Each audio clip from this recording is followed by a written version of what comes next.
Welcome back to Cocktails and Classics. This week, Hi. it's I, Dylan, Zach, and Ben. I don't know why I said it like that. That sounded so fucking awkward. I can't wait for people to hear that. It is You're not I, allowed to re-record Dylan. it. It is I, Dylan. Dylan. I am the one who Dylan's. I'm Dylan, and with me are Zach and Ben. Ah. This week we did maybe a Christmas movie. I feel like it's like 75% Christmas, at least. But we did The Nightmare Before Christmas. You know, on Disney, it's listed under the holiday section, so I think it counts. I mean, it's also listed under the Halloween section, and when the movie was over, the recommendation was Hocus Pocus, so, like, who knows? It's definitely some blurred lines, but not that like creepy Robin Thicke song. Less Not the naked rapey girls song. and goats. Hey, I mean that song started that one girl's career, the one that's just naked on the internet all the time. Oh yes, that one. Yeah. I know exactly You know what who you're I'm talking talking about. Please Yeah. tell You know everybody who I'm else talking though. about. What's her name? You know exactly who I'm talking about.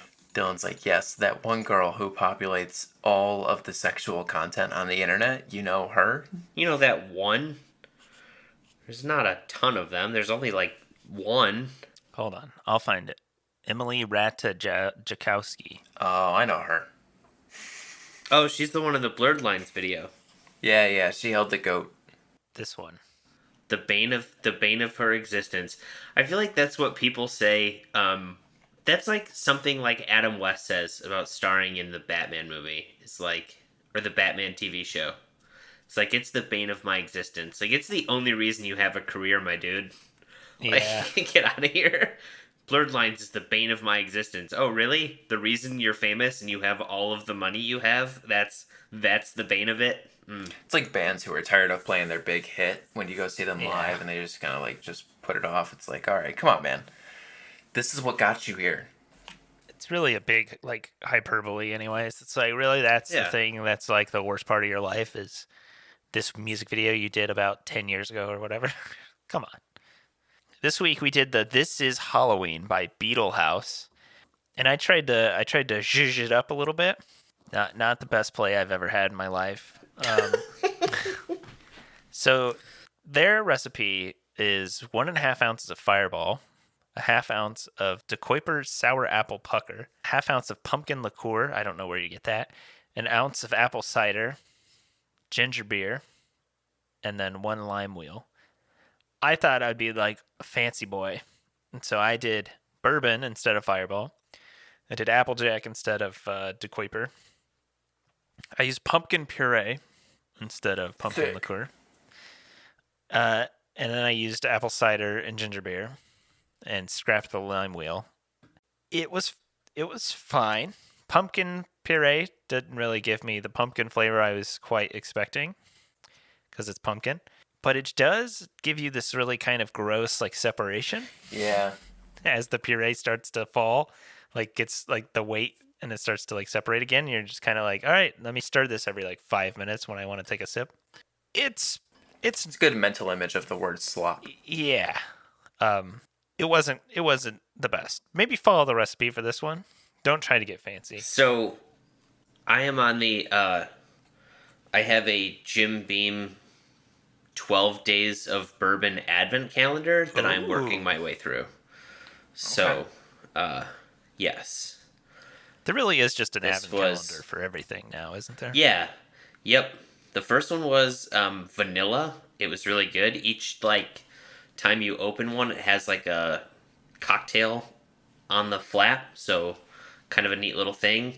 I don't have a shit ton of ingredients in my house. So, with this one, I just did, it was sour apple bourbon. I threw in a little bit of peach brandy and topped it off with some soda. So, it's like a little, I don't know how to describe it. It's good.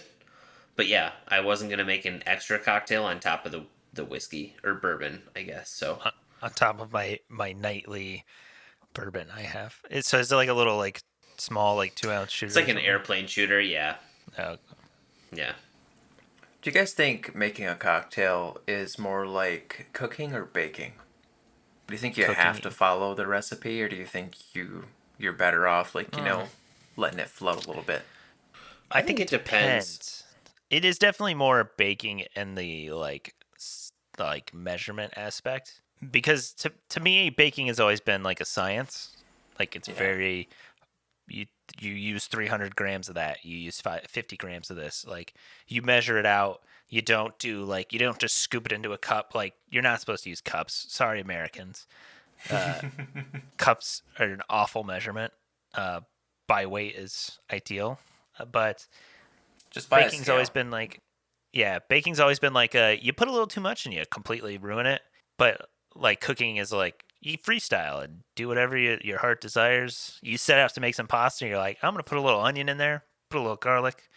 You can do that sometimes with cocktails, but it can really throw off the balance. I think you can experiment with a cocktail once you're comfortable enough with like a couple bases of it. You know what I mean? It's like a cookie. Once you know how to make a good cookie dough, then you can experiment with putting in chocolate chips or whatever other, you want to throw maybe some Reese's Pieces in there instead. You know what I mean? You want to just try something new. That's fine. But you have to know how to make a good cookie first before you can start kind of experimenting.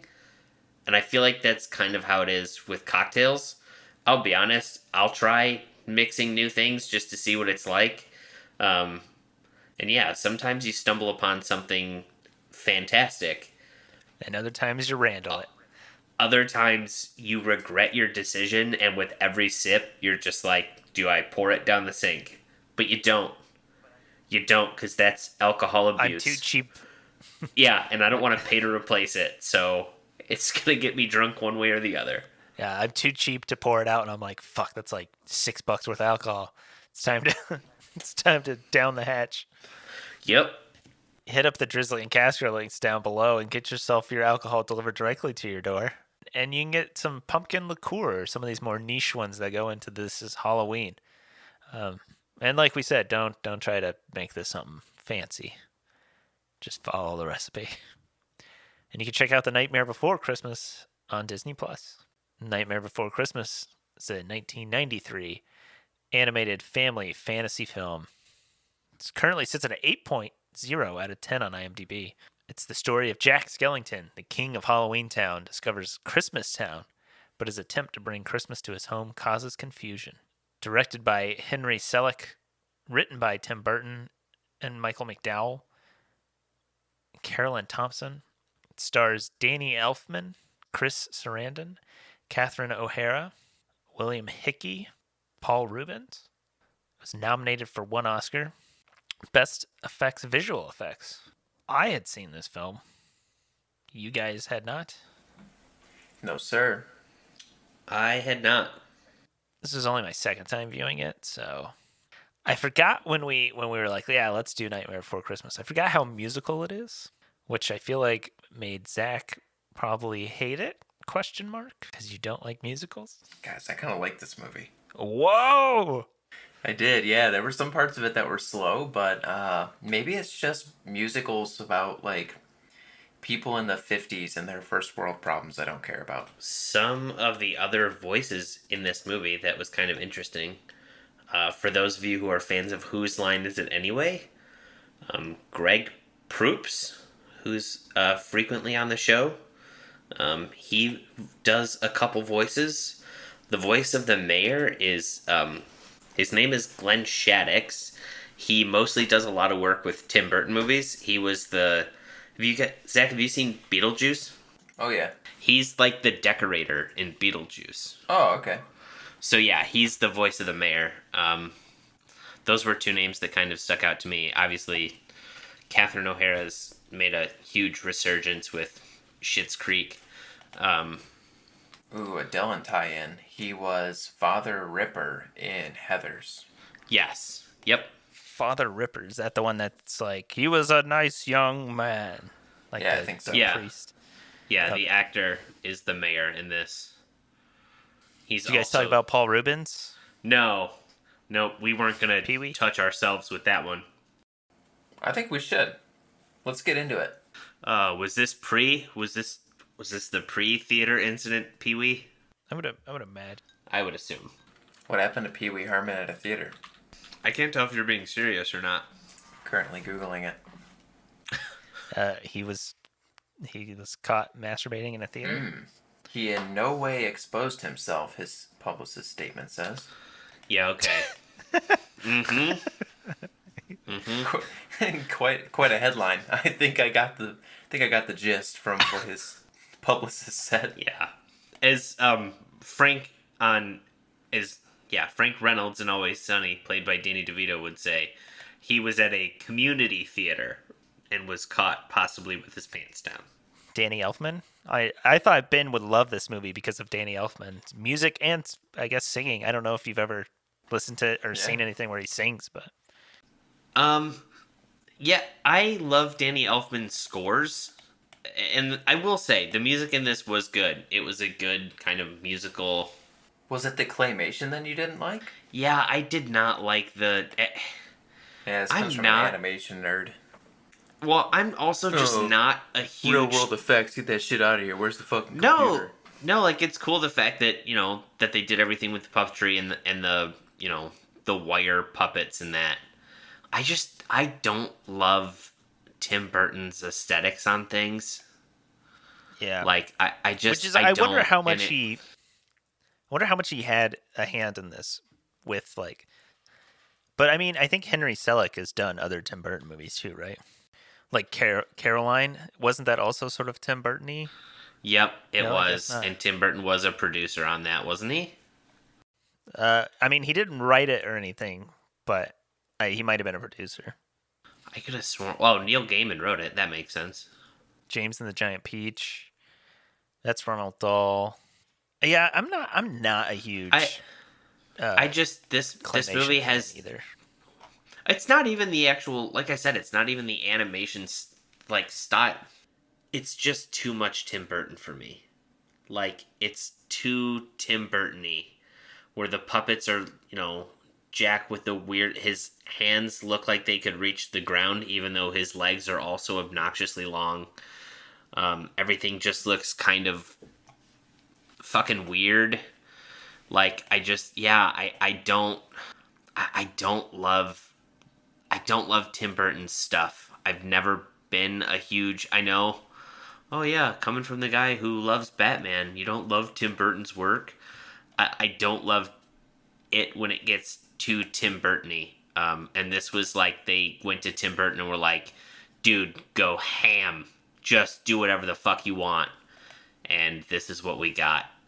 No, I like you said, I love Danny Elfman's scores. I thought the music in this was good for a Halloween-themed musical, but I just, literally the words "too Tim Burton-y" are what come to my mind.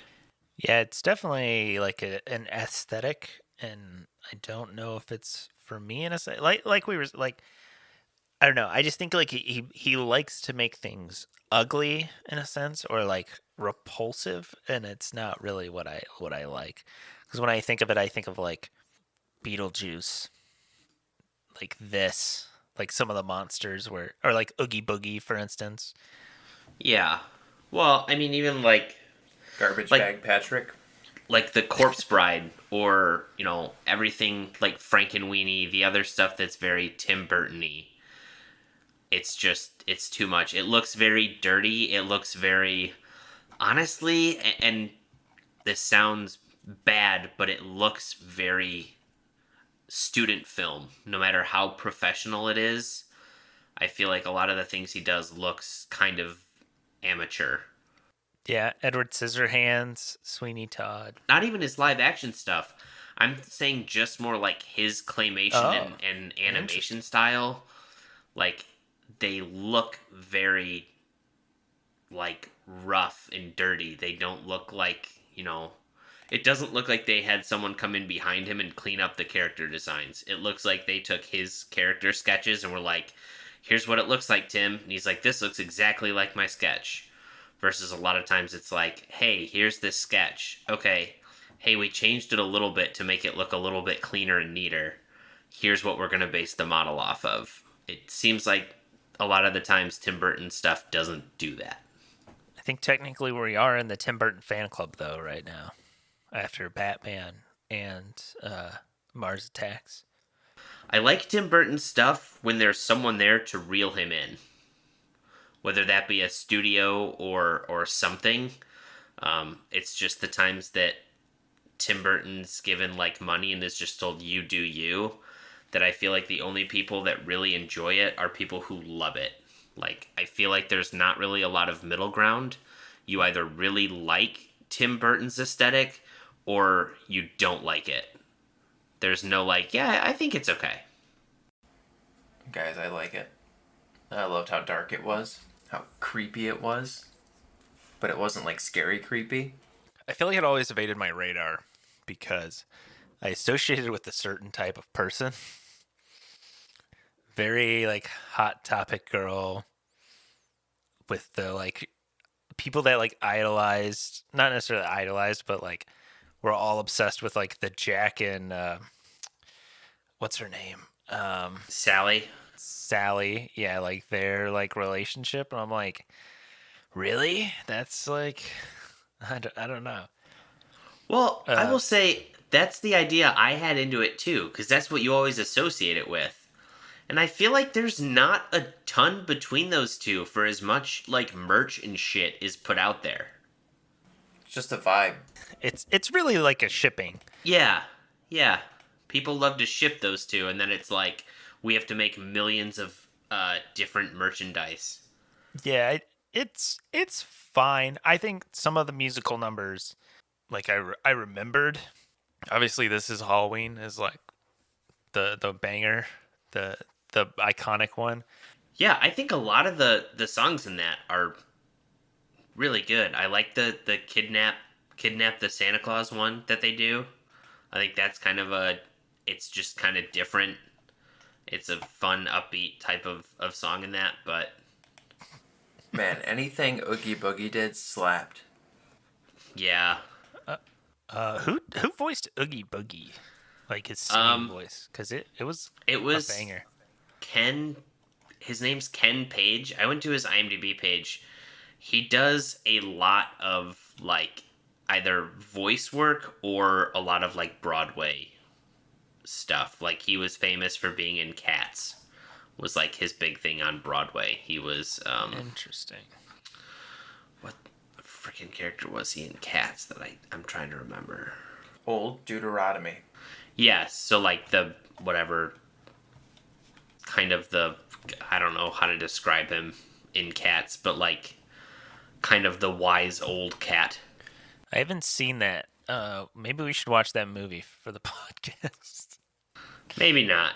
In April? Can we watch the butthole cut? If not, Only the what are we butthole watching? If we're not watching the butthole cut, why are we watching it?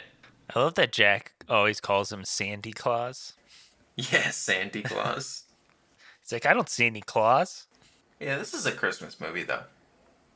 Like, for sure, this is a Christmas movie. Yeah, I would. Like I said, I think it's like 75-80% Christmas.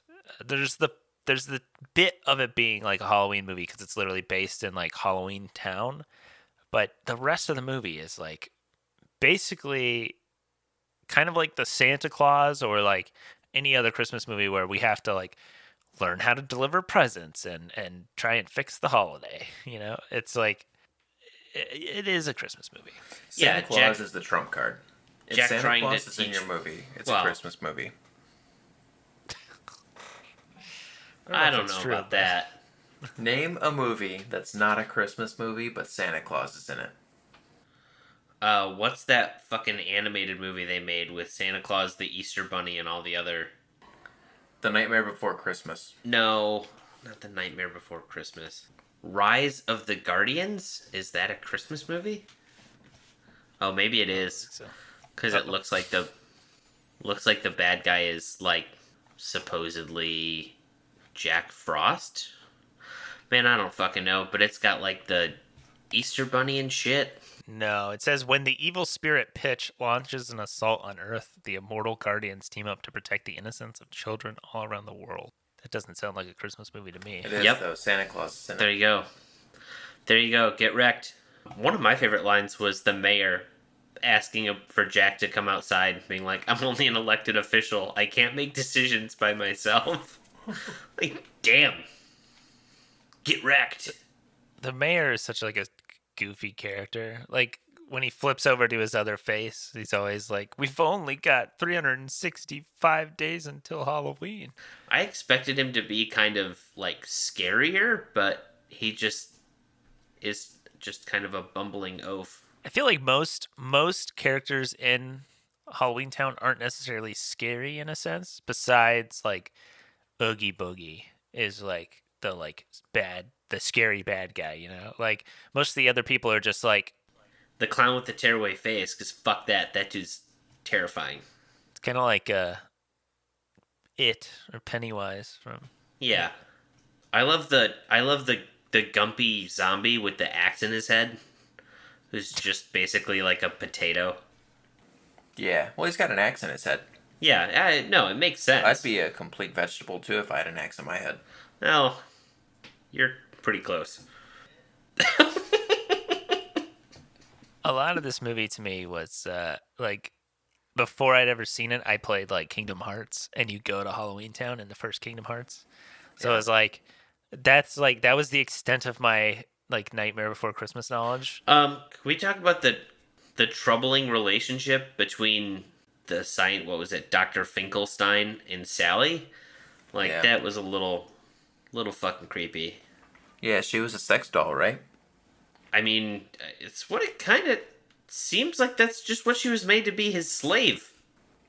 Yeah. I mean, isn't that what Frankenstein's monster is? I don't. I think This- he was just trying shit.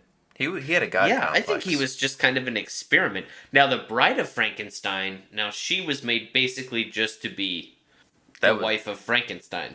Like that there was was a no sex other slave. reason. Like there was no other reason for that to happen. I also like the time that he completely calls her out about her drugging him. And it's like, this is the second time you've done this, and she's like, actually, it's the third. Like, damn, insubordinate and churlish. Also, he had no problem with her just continuing to feed him. Yeah. Well, she does trick him with the slot. Yeah, with the fake spoon, which, can't believe he didn't see that. I like how she tips it up and then there's no holes in the spoon, and I'm just like, wait a minute. Yeah, bit of a goof. I also like his after Sally like runs away and he does the like the lady who looks just like him builds another one. I'm like, come on. Yeah, it was kind of, I was just kind of watching that and like, man, this is not great. It's not great. It's one of those things where, like, you don't really have a good excuse for something, but it happened, and you're just like, well, it was the 90s. It reminds me of Debbie Downer from SNL. Well, I got the results back.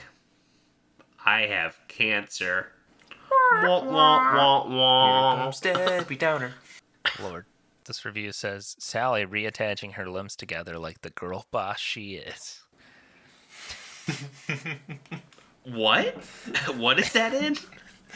Letterbox. Jesus. Straight Watching girl this for the boss. first time at 29 years old, and let me tell you, I'd let Sir Skellington have his way with me. People like the Maybe I Bone need to Daddy. get off a Letterboxd. What is going on over here? You made it to a horny letterbox. Yep. You made it What to if I said I Pornboxed. fancy Jack Skellington? What then? You have a type, and they're dudes whose arms are longer than their entire body put together. NBA players enter the chat. I was gonna say, dude's got like a 9'6" wingspan on like a 6'2" body. He's Oh my got God. scars on his I- knuckles because his hands drag on the ground. I was He a little has to walk zonked out around on like my Will meds. Ferrell and Talladega Nights with his hands up. I was a little zonked out on my meds when I watched this last night, and the first and only thought that crossed my mind was, if they ever do a live action remake of this film, whoever plays Jack Skellington is going to immediately become Twitter's white boy of the month. Was that Cameron? It was not Cameron. Cameron's review on Letterboxd. All right, hear me out. Live action Nightmare Before Christmas. The obvious choice to play the Bone Daddy, Pete Davidson. No. Oh, Yo. it's a Tim Burton movie. I just assumed Johnny Depp and his wife, whose name I'm blanking on. Tim Burton's wife? Yes, she was in Fight Club. Helena Bonham Carter. Yeah. Yes, those two would probably be in it somewhere. Probably as the leads because that's what Tim Burton does. Oh, they split. Oh, they did? Last year, after 13 years, Tim Burton and Helena Bonham Carter have split. The pair who were never married first met in yada yada yada. What a shame. Wah, wah. Who will act in his movies now? I don't know. There isn't much to this movie, to be honest. I'm like, what haven't we covered? I'm like, to be honest, there's not much. Like, it's like he discovers Christmas, so he goes and steals Santa Claus, and he's gonna do Christmas, and then he fucks it up and gets Santa Claus back. Like, that's literally the entire movie in like 3 sentences. It's kind of a short movie too. Yeah, it's like what, 120 minutes, or not 120, an hour and 20 minutes. Yeah, I will say it was weird. Like I watching the movie, and I would pause it to do something, and I'm like, wait, there's only like 20 minutes left. When the fuck is when does this come to a head?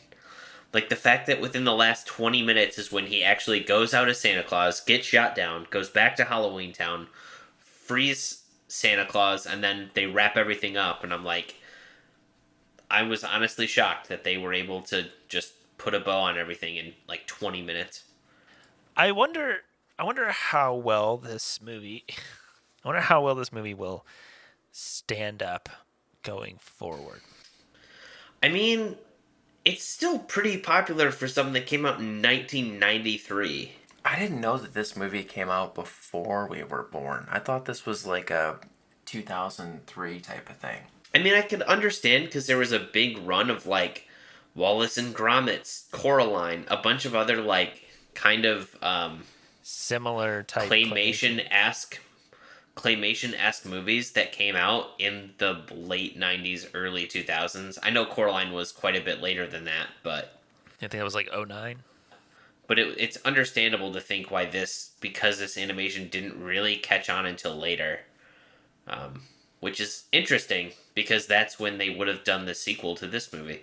Yeah, I was gonna say this. It definitely falls in line with kind of like our age group, though, because we were kind of the age of like the Midwest emo stuff. So it's like this kind of just falls right in that wheelhouse, to be honest. Music that's a little emotional and angsty. Here's a weird movie that's kind of dark and talks about feelings, but at the same time, it's also corpses and shit. This movie is probably 1-for-1 straight correlation with My Chemical Romance fans. Oh, I guarantee you that Venn diagram is damn near a circle. Yeah. My Chemical Romance, or like, I don't know, The Used. So there's like plenty of bands that would fall into that umbrella. Trying to think of like if there's a band that literally has like referenced Jack Skellington, like this movie. I feel like there's gotta be. We're doing some quick research. Panic at the Disco did a This Is Halloween cover. That doesn't shock me. No. Amy Lee, the lead singer of Evanescence, did Sally's song. Wake me up. Fiona Apple did Sally's song. Helena Bonham Carter did Sally's song. In the Korn movie. did Kidnap the Santa Claus. Plain White Tees have done Poor Jack. All American Rejects have done Jack's Lament. Rise Against did Making Christmas. Fall Out Boy, What's This? Flyleaf, What's This? Shiny Toy Guns, the finale / reprise. Interesting. Oh, Zach, how did you not know this one?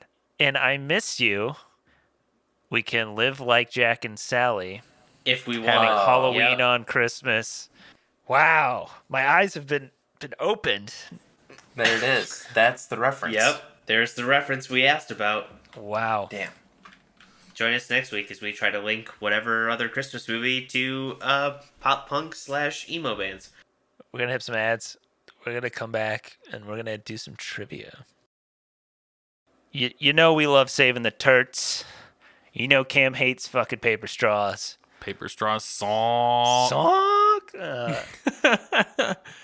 I will say that paper straw technology has improved since I last shat on paper straws. I have used a couple since I've been able to go out more recently due to being vaccinated, and That's what they were doing the whole time while we were inside. They were just inventing better paper straws. I have seen also not paper straws, but it seems like they're compostable plastic straws or something. Like You're talking about the like, ones they that feel are made out of different. like agave or whatever.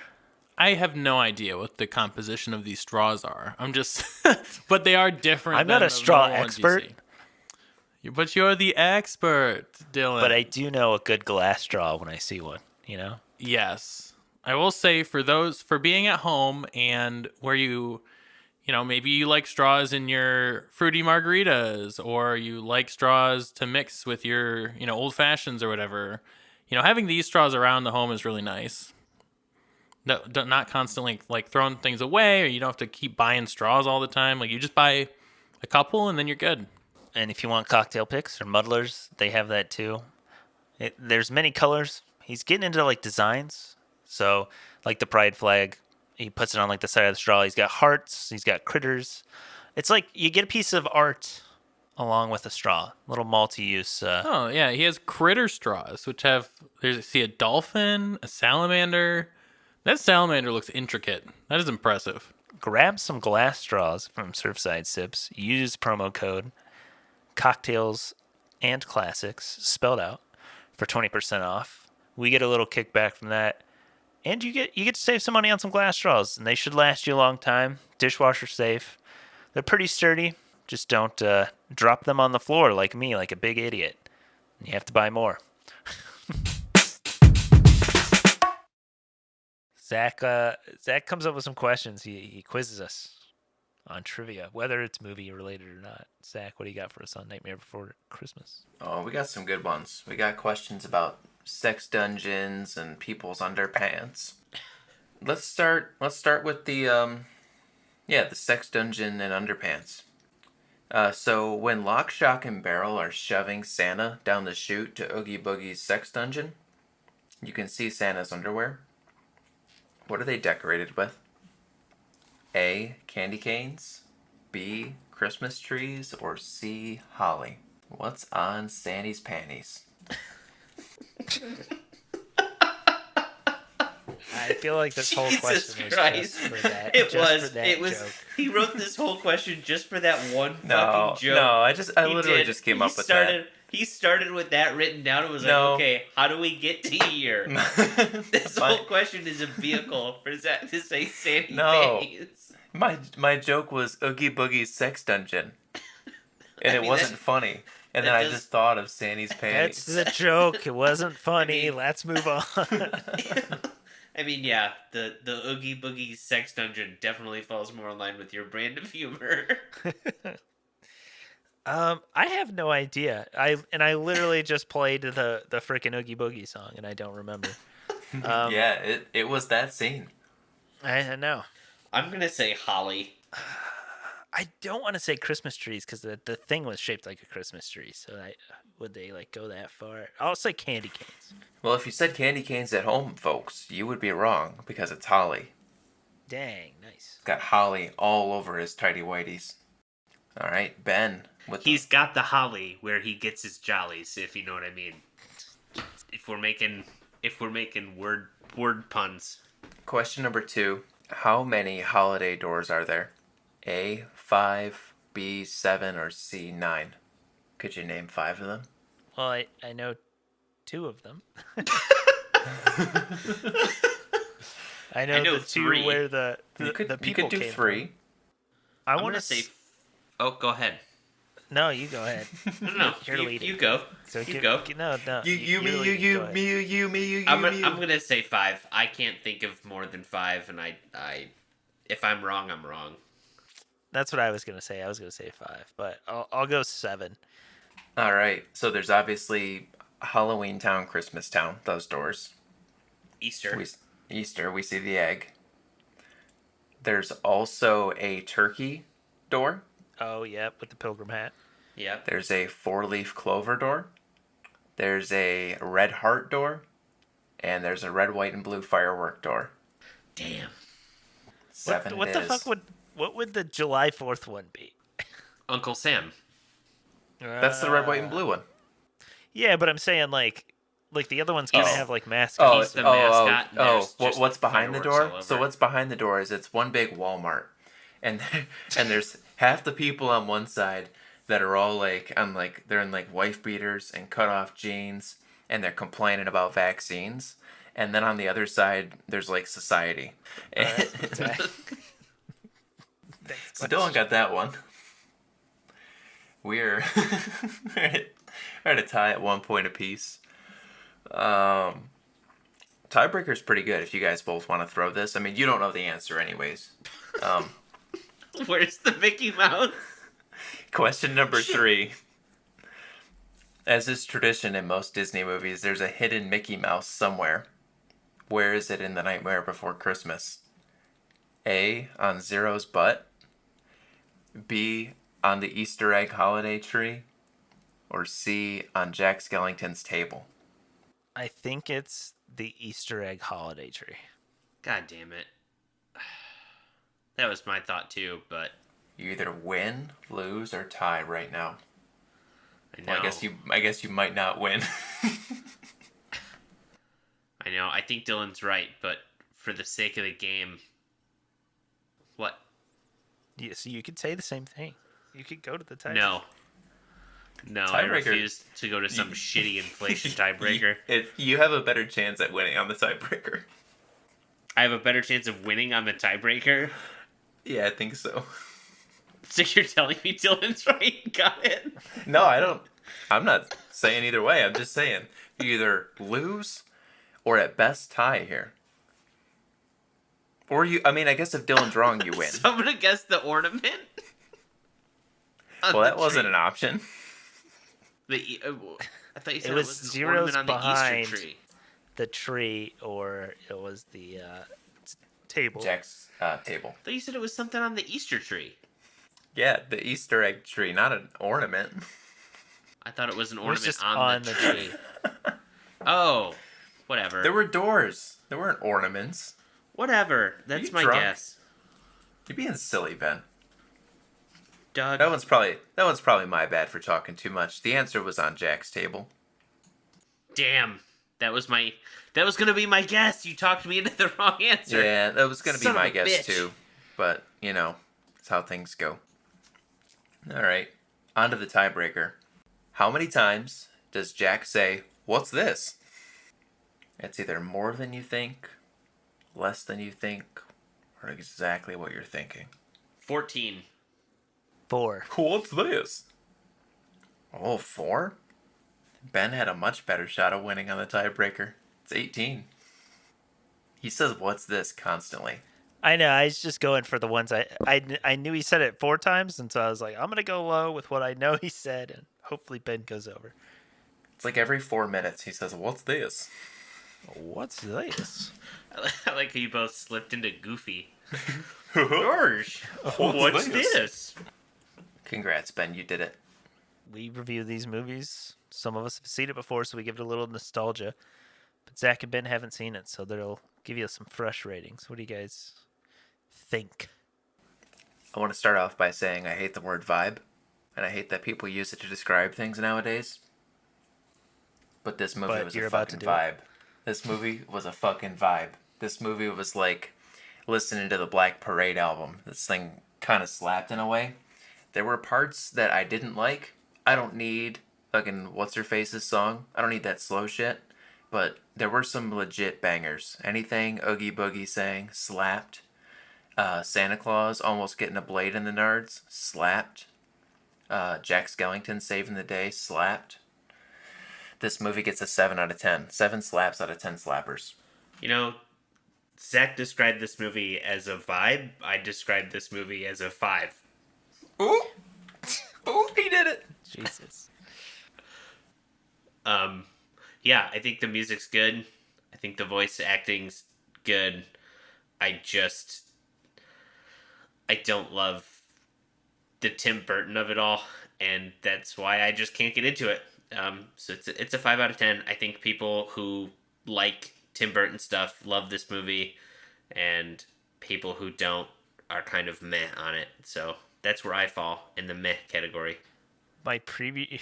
So like you can see like your prior reviews for movies if you've seen them before on Letterboxd. My my prior review for Nightmare Before Christmas is, oh, it's a musical. Yeah, I gave it a 7 going in, and I'm gonna give it a 7 out of 10 again. It's it's good. Uh, I feel like you really have to be in the mood for it. I don't think if you go in expecting a Halloween movie or a Christmas movie, you're gonna be like blown away in a sense. But if you go in kind of expecting a blending of the two holidays, and really this could be just like your an amalgamation of the holiday season per se, going from like This is the Halloween, one Thanksgiving, true Christmas. Thanksgiving movie, isn't it? Planes, trains, is kind of, but you know, I don't know. This movie literally blends you from Halloween to Christmas right in the middle. What yeah. else I does mean, that? Oh you wait, could do it for Thanksgiving. either holiday. I feel like any of the three. Yeah. I feel like you could really rock it. The music's good. Like Zach said, some of the songs are a little slow, and it's like, okay, all right, let's. And I feel like that happens with every musical. You get the numbers that are like good and upbeat and really like get you going, but then there's going to be a down point where the music slows down or where the song is a little bit more emotional than other ones, and hey, that just comes with the territory. I think you need that.